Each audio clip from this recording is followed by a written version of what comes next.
Hello friends, welcome to my channel. CBDT ने recently एक press release issue किया है कुछ इश्यूज को क्लेरिफाई करने के लिए। उसमें से एक इम्पोर्टेंट जो इशू है वो है income tax clearing certificate. Income tax clearance certificate section 230 subsection 1A of income tax act से प्रिवेल करता है। इसी सेक्शन में लिखा हुआ है कि कब किसी पर्सन को टैक्स क्लियरिंग सर्टिफिकेट की जरूरत पड़ती है। फाइनेंस एक्ट 2024 में रिसेंटली कुछ अमेंडमेंट्स आए हैं इस सेक्शन में, जिसके रेफरेंसेस कुछ black money, undisclosed foreign income and asset से लिया गया है and imposition of tax act 2015 से लिया है। तो इस कारण क्या है, कुछ मिस इन्फॉर्मेशन सर्कुलेट हो रही थी कि अब जब भी आप इंडिया को छोड़ के बाहर जाएंगे तो आपको इनकम टैक्स क्लियरेंस सर्टिफिकेट लेना जरूरी है। तो इसी को क्लेरिफाई करने के लिए उनने ये प्रेस रिलीज लाई है कि किस सिचुएशन में ITCC that is income tax clearing certificate की जरूरत है।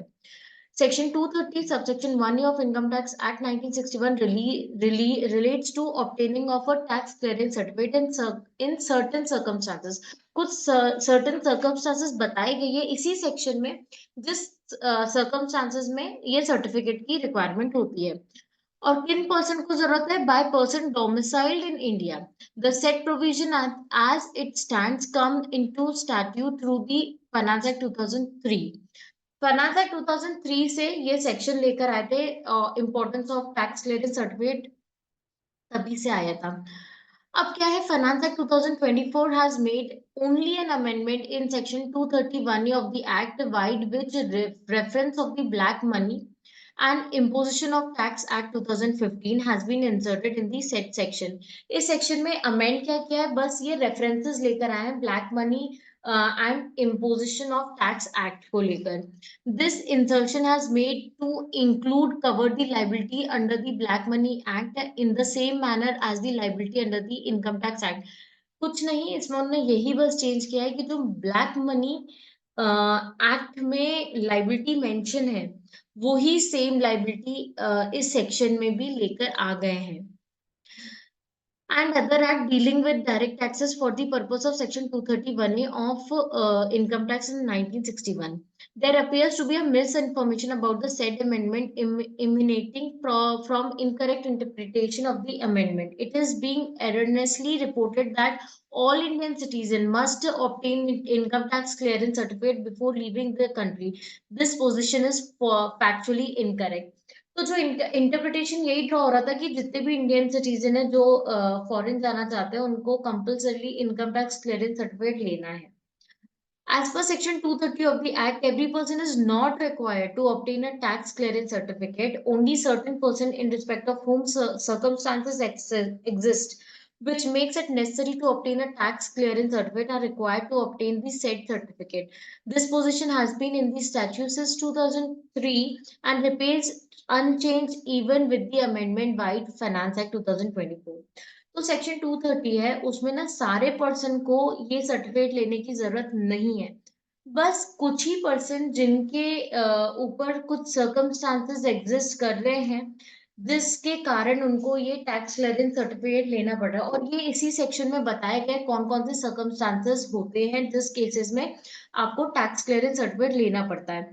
और ये 2003 में आया था, और जो कंडीशन उस टाइम मेंशन थी वही आज भी मेंशन है, इसमें कोई भी चेंज नहीं किया है। In this context, the CBDT, vide its instruction number 1/2004, has specified that the tax clearance certificate under section 231A of the Act may be required to be obtained by person domiciled in India only in the following circumstances। अब circumstances क्या है वो अब मैं आपको बता रही हूँ। Where the person is involved in serious financial irregularity and his presence is necessary in investigation of cases under the Income Tax Act or Wealth Tax Act and it is likely that a tax demand will be raised against him।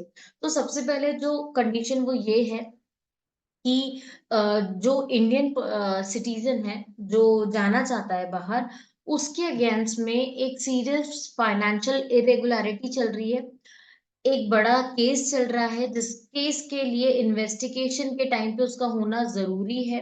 वो case income tax का हो सकता है, wealth tax का हो सकता है, और उस केस के तहत एक बड़ी डिमांड रेज होगी अगेंस्ट हिम। फर्स्ट कंडीशन तो ये रहा। नेक्स्ट जो कंडीशन है वो है where the person has direct tax arrears exceeding 10 lakhs outstanding against him which have not been stayed by any authority। उस पर्सन के अगेंस्ट में डायरेक्ट टैक्स की डिमांड है जो कि 10 लाख से ज्यादा है और उस पे स्टे नहीं लगाया गया है।